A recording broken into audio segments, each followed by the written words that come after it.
So here's something you guys don't get to see every day. Eli getting treat videos. Now, excuse a little bit of drool. This is how he eats, as we know from his issues.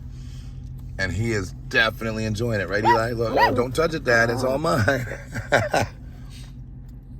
So let me go over this real quick while I get stared down. I'm not coming near. You're never like this towards Daddy. You must want your burgers.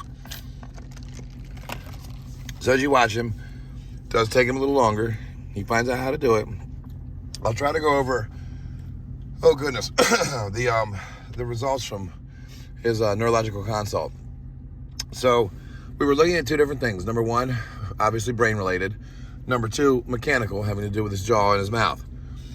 So let's start with the brain. And just to apologize right from the start, I am going to butcher everything she told me. It was so much. And you know, I'm not a doctor, and plus I'm thinking like 10 different things going on at one time anyway. But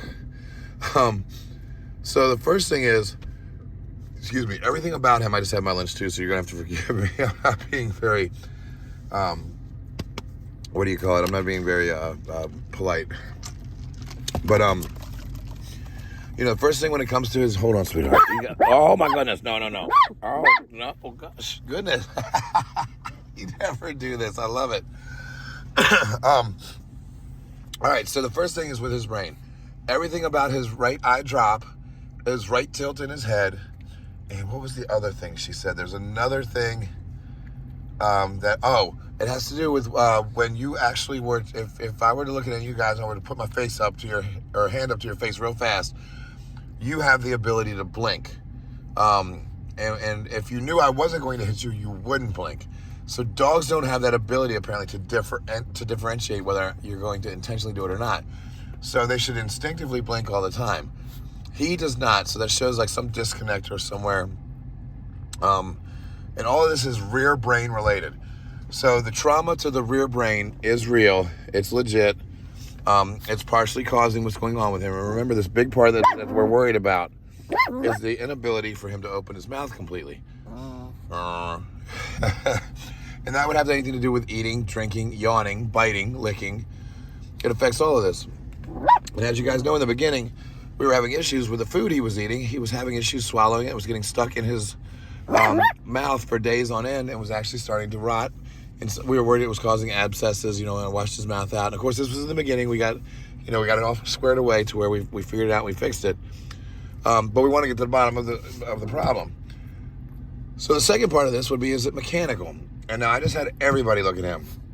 I had neurology look at him, talked to imaging, talked to surgery, internal medicine, everybody. And of course, we wanted to look at what it could possibly be with a TMJ, or, you know, something to do with a joint. So the good thing is that over the months, or, you know, last several weeks, since we had our initial problems with him, since he's gotten here, he has gotten so much better. As you can see, like, it's taken some time, but look, he's getting through this. It's really impressive.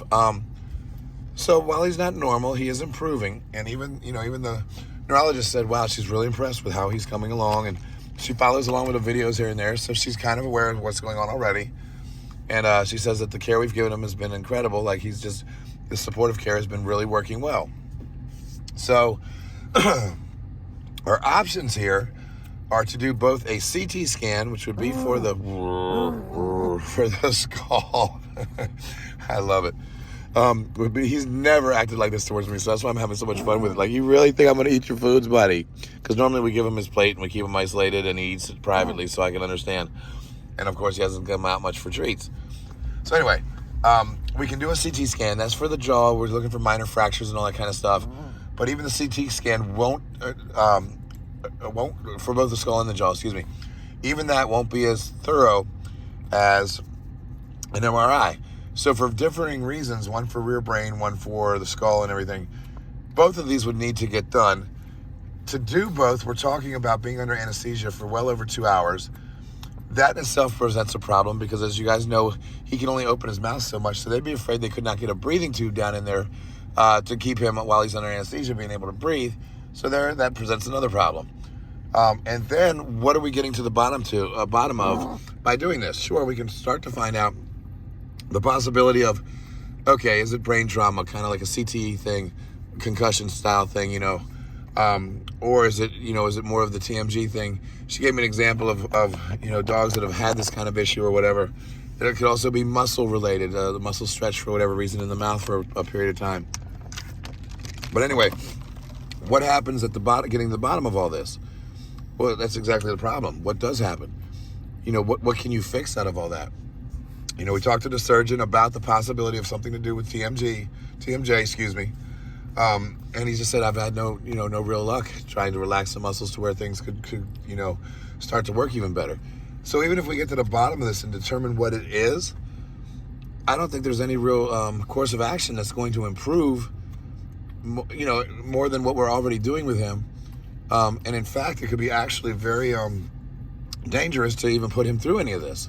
We're just talking about the MRI being a 2-hour anesthesia. Well, what about if we have a surgery? Then he's got to go under it again and deal with a breathing thing all over again. So, collectively, we've all agreed. Obviously, we're going to keep an eye on him. If anything were to happen where he starts to get worse in any way, shape, or form, and, even in the most minor, look at that, by the way, look at the plate. Good boy, buddy. We would look at other options and pursue whatever means necessary. But for now, he's doing great. Slowly but surely, his jaw is kind of opening. As you can see, this is how he eats. It's like a bird pecking. And if you haven't noticed, he's kind of getting a little chubby. So that's a good sign. Oh, this is a good sign.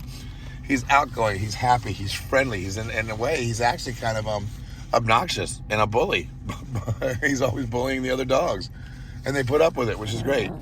So my little man's doing good. We're going to just back off and let him live his life in his new way.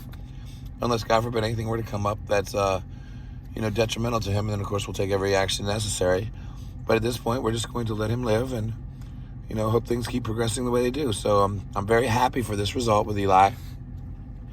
And like all the other misfits here, it just kind of makes him just one-off and just that much more special. You're just a little bit different, buddy. You're not different. You're just unique. You're one of a kind. They broke the mold. So, yes, congratulations for Eli for that today. Thanks, guys.